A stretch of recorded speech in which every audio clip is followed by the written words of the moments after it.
안녕하세요. 오늘은 오픈 AI사의 챗 GTP와 같은 고급 능력을 갖는 인공지능의 등장으로 인해 각 기업들이 인공지능의 보편적인 활용을 하게 되는데 그 가능성을 기반으로 많은 문제점들도 발생하게 됩니다. 그래서 오늘은 인공지능을 활용하는 기업을 하나 선정해서 의무론적, 권리론적, 공리론적, 정의론적, 상대주의적 관점에서 해당 사례를 살펴보고 최종적으로 마케팅적 시사점을 도출해 보도록 하겠습니다. 1970년대 소비자 주권주의가 탄생한 이후에 소비자들은 기업의 경영 활동 전반에 큰 압력 요소로 영향을 미치고 있습니다. 따라서 기업은 소비자 욕구를 조작하거나 혹은 물질주의와 소비 만능주의를 부추기는 비윤리적인 방편으로 활용해서는 안 된다는 그런 입장들이 등장하게 됐죠. 그래서는 더 이상 기업의 생존이 확보되기 힘들어지게 된 것입니다. 즉, 소비자 행동에 대한 정보를 기업의 마케팅에 활용할 때 기업 윤리를 올바르게 적용해야 하는데, 이러한 기업 윤리의 도덕성 여부를 판단할 수 있는 이론에는 의무론, 공리론, 정의론, 권리론, 상대주의적 관점이 있습니다.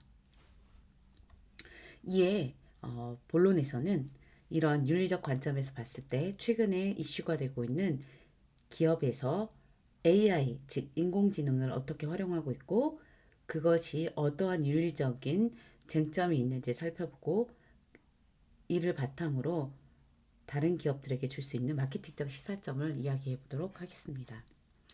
아, 기업 윤리에 관한 판단 기준인 의무론, 공리론, 권리론, 정의론, 그리고 마지막 상대주의적 관점에 대한 자세한 이론적인 설명이나 간단한 사례는 제가 아래 더보기 링크를 참조해 놨으니 더보기를 누르셔서 링크를 참조하시기 바랍니다.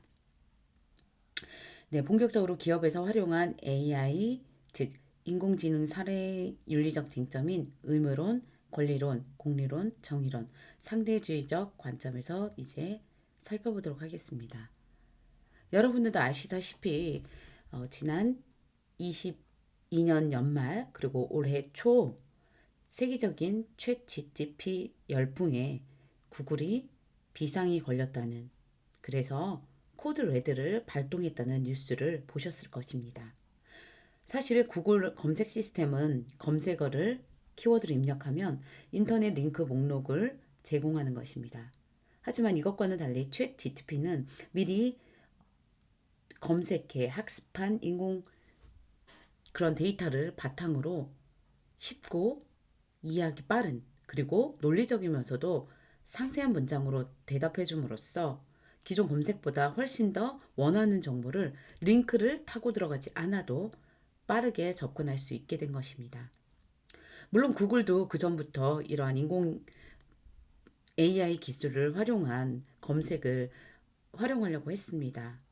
하지만 이러한 기술을 온라인 검색에 실제적으로 적용하기를 꺼려했는데 그 이유 중 하나가 바로 이러한 인공지능이 인터넷에 올라 있는 수많은 정보를 검색해서 분석해서 학습해서, 즉 기계 학습 과정에서 사실과 허구가 뒤섞이기도 하고 성차별이나 인종차별 같은 그러한 발언도 결과로 내놓을 수 있기 때문입니다.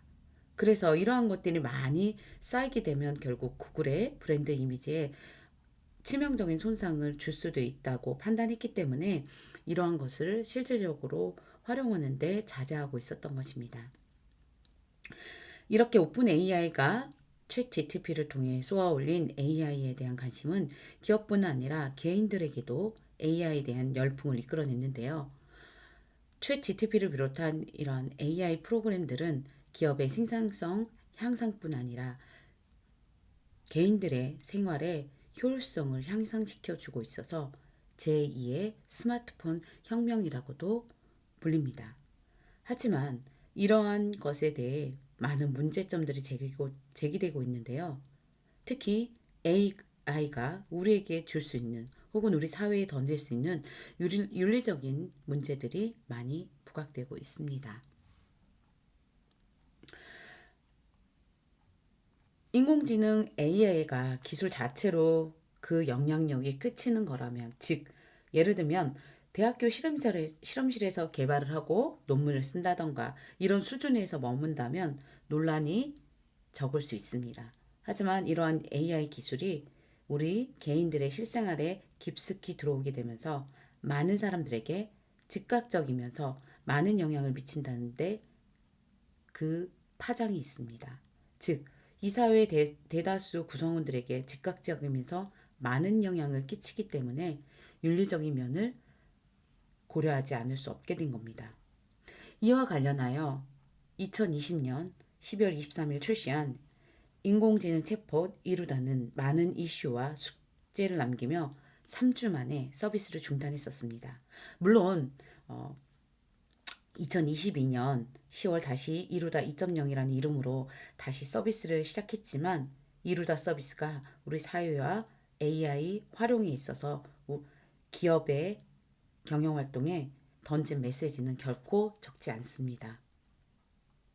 사실 초기의 챗봇은 전문가 시스템으로서 이미 정해진 질문과 답변을 코딩해 놓고서 이에 맞추어 챗봇은 사용자의 문의사항에 정해진 답변만 했기 때문에 이때까지는 사전 검수가 완벽하게 이루어질 수 있었습니다. 물론 이후에 챗봇 또한 특정한 유형의 질문에서만 마치 FAQ 시스템과 유사한 방식으로 답변을 하였기 때문에 상대적으로 훈련해야 하는 말뭉치가 적었기 때문에 사전 검수가 비교적 용이했습니다. 하지만 이루더와 같은 챗봇은 개방형 챗봇, 오픈 도메인 챗봇으로서 사람들 간의 자연스러운 대화를 구현해야 했기 때문에 상대적으로 모델의 학습에 대한 대량의 말뭉치가 필요했고 복잡도도 굉장히 높아지기 마련이었습니다. 특히 부족한 데이터를 보완하기 위해 생성 모델이 활용되게 되는데, 즉 대화 중에 데이터가 학습이 되어지는 것이죠. 이러한 데이터의 생성과 훈련 과정에서 사용자의 악의적인 질문 때문에 잘못된 이 대화가 이루어질 수 있다는 것이죠. 이에 본 영상에서는 기업의 인공지능 활용에 있어서 논란이 될 수 있는 윤리적인 문제를 이야기해 보도록 하겠습니다. 최근 들어 많은 기업들이 인공지능을 도입해서 활용하고 있지만 그 중에서 윤리적인 이슈를 많이 불러일으켰던 인공지능 챗봇 서비스인 이루다 서비스를 중심으로 이야기해 보도록 하겠습니다. 첫 번째 판단 기준이라고 할 수 있는 의무론입니다. 의무론에 따르면 인간이라면 누구나 지켜야 하는 의무로서 옳은 행동이 있는데, 가령 약속의 의무, 타인에게 해를 끼치지 않을 의무 등이 있습니다. 이와 관련해서 정보 유출 논란은 이루다 사례에서 가장 심각했던 AI 문제라고 볼 수 있겠습니다. 인공지능은 학습을 위해 데이터를 필수로 하는데요. 이루다에서는 개인의 SNS 메신저상의 사생활 대화들을 AI 학습을 위한 데이터로 사용했습니다. 더 큰 문제는 이러한 개인정보를 수집할 때 사용자들에게 명확한 고지를 하지 않았다는 데 있습니다. 이러한 데이터에 기반이 되었던 이루다 개발사의 다른 앱인 연애의 과학은 사용자가 불러온 카카오톡 대화 분석을 통해 연인 간 애정도 수치를 보여준 앱이었는데요. 이루다는 바로 이 연애의 과학 앱 사용자들의 카카오톡 대화를 바탕으로 개발되었고 그 기반 데이터가 바로 이 카카오톡 대화였습니다. 다시 말해 유료 서비스를 사용한 이용자들의 아주 지극히 사적인 대화가 본인들도 모르는 사이에 수집되고 있었던 것입니다. 물론 연예의 과학 앱 가입 약관을 보시면 신규 서비스 개발에 사용자의 정보를 활용한다는 항목이 명시되어 있긴 합니다. 하지만 눈에 띄지 않는 작은 글씨에 구체적인 내용이 없을 뿐더러 특히 앱을 사용하기 위해서는 연예의 과학이라는 앱을 사용하기 위해서는 무조건 동의를 할 수밖에 없다는 맹점이 있었죠. 또한 해당 기업의 일부 직원들이 이렇게 수집된 개인의 사적 대화 내용을 공유하고 깃허브라는 개발자 사이트에 유출시킨 윤리적인 문제가 있기도 했습니다. 다음은 공리론적 관점에서 살펴보도록 하겠습니다. 공리론에 따르면 최대 다수의 최대 행복, 즉 많은 사람들에게 선을 가져다 주면 소수가 약간의 희생을 보더라도 그것이 옳은 행동이라고 보는 것입니다. 이루닫는 20대 여대생으로 설정된 AI 챗봇인데요. 실제로 2022년 말 2021년 초 서비스가 종료될 때까지 이용자를 보면 100만 명이 넘었는데 그 중에서 연령별 10대 비율이 무려 85%나 차지하고 그 다음 20대가 12%, 나머지가 3%입니다. 즉 청소년들에게 지대한 영향을 미칠 수 있었던 것입니다. 이렇게 많은 사람들이 이용하는, 특히 청소년이 이용하는 챗봇이 만약 혐오와 차별을 아무렇지도 않게 내뱉는다면 이용자들에게 잘못된 정보와 인식을 심어줄 수 있게 되는 것입니다.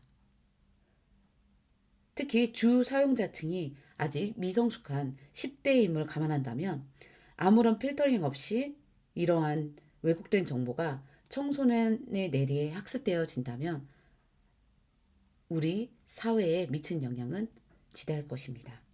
더욱이 성별적으로도 봐도 남성이 압도적이라 여성을 성적 대상화했다는데 문제가 있습니다.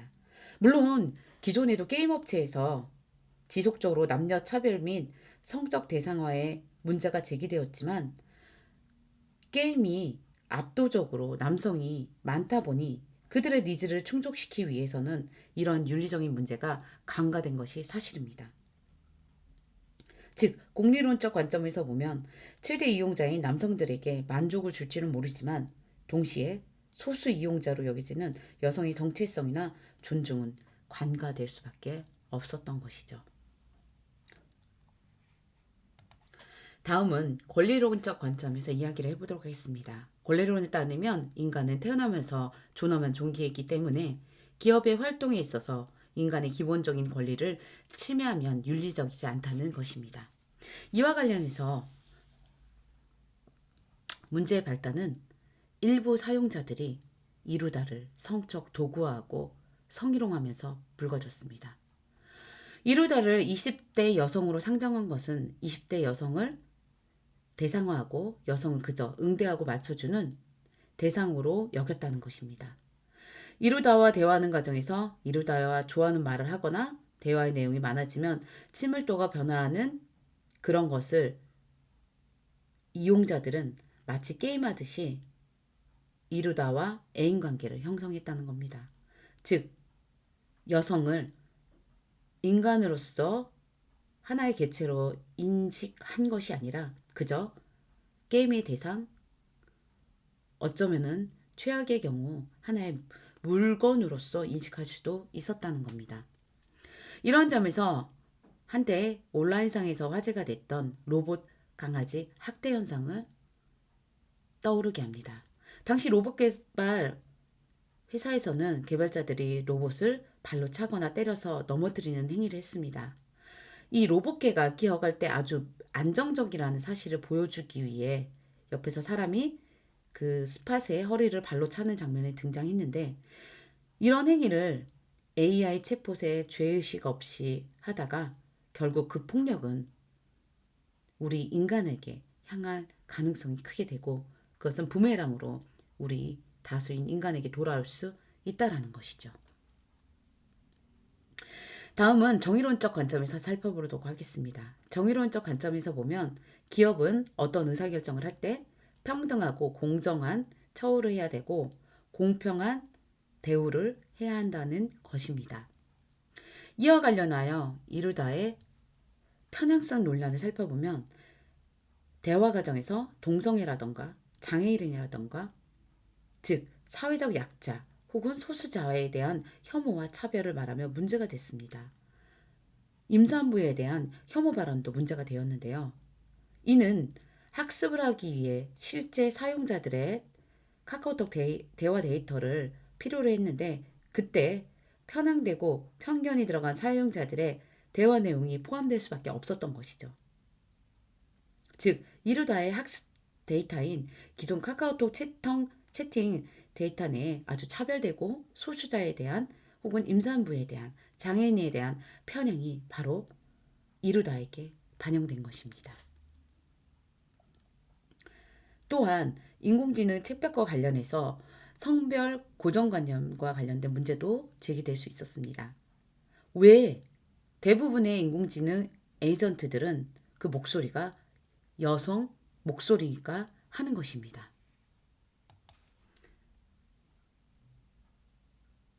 관계의 성격, 가령 부드러운 목소리야 한다던가 이런 것 때문에 대부분의 인공지능 스피커들을 보면 남성의 목소리보다는 여성의 목소리를 사용한 경우가 많습니다. 하지만 대부분의 인공지능 스피커와 우리 사람과의 관계를 보면 마치 주인과 비서, 사장과 비서라는 관계이고, 더욱 심각한 것은 우리가 사회 통용적으로 비서는 여성의 역할이라는 선견이 있습니다. 이러한 선입견에 기반해서 여성의 목소리가 사용되었다는 주장이 나오게 된 것인데요. 즉, 직업군에서조차 그리고 목소리에서조차 성적 차별을 묵시적으로 활용한다고 문제가 된 것이죠.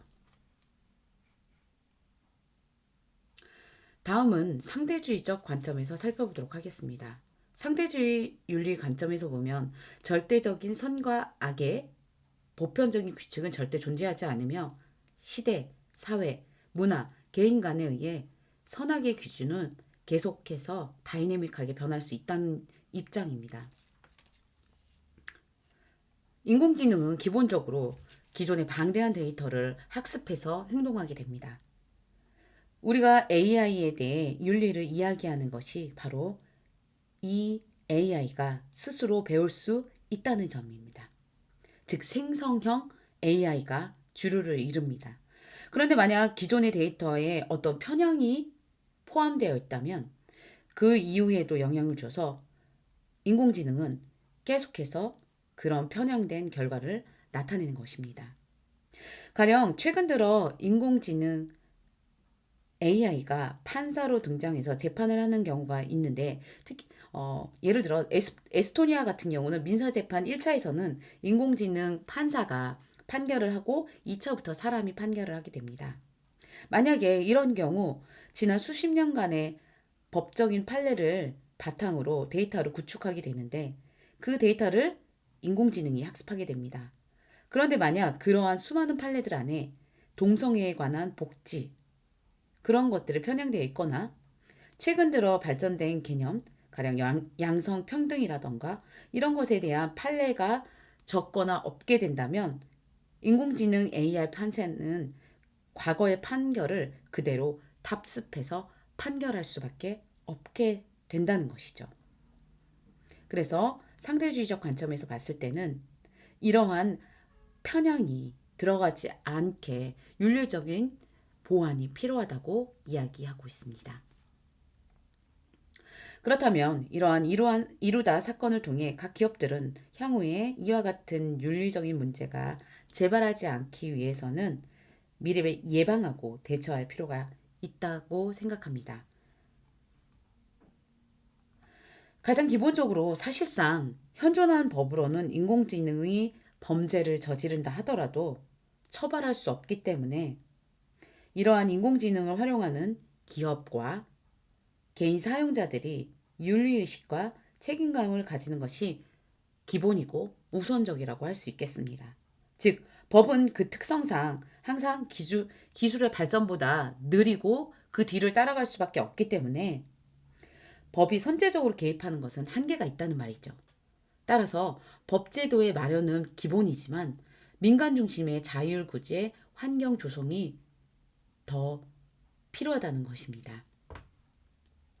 우선적으로 이루다 사태에서 볼 수 있듯이 인공지능 AI들은 데이터 학습을 통해 혐오적, 차별적 내용의 대화를 배웠기 때문에 문제적 발언을 하게 되는 것입니다.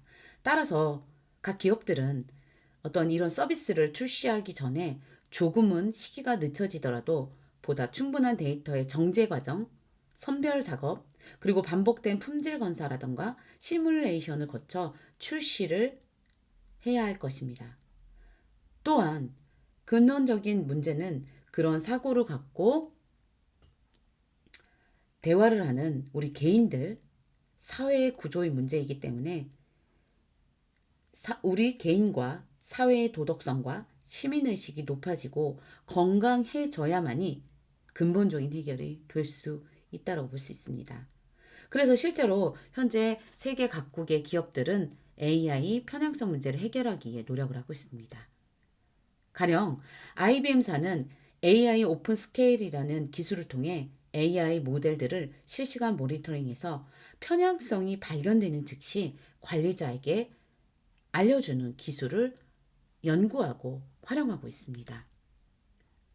또한 링크드인도 리프트라는 툴을 통해 특정 성별, 인종, 연령, 지역에 속하는 회원이 학습 데이터 세트에 지나치게 많거나 혹은 지나치게 적거나 어떠한 편향된 데이터를 줄 가능성이 있으면 개발자에게 이를 알려주는 기술을 개발하고 활용하고 있습니다.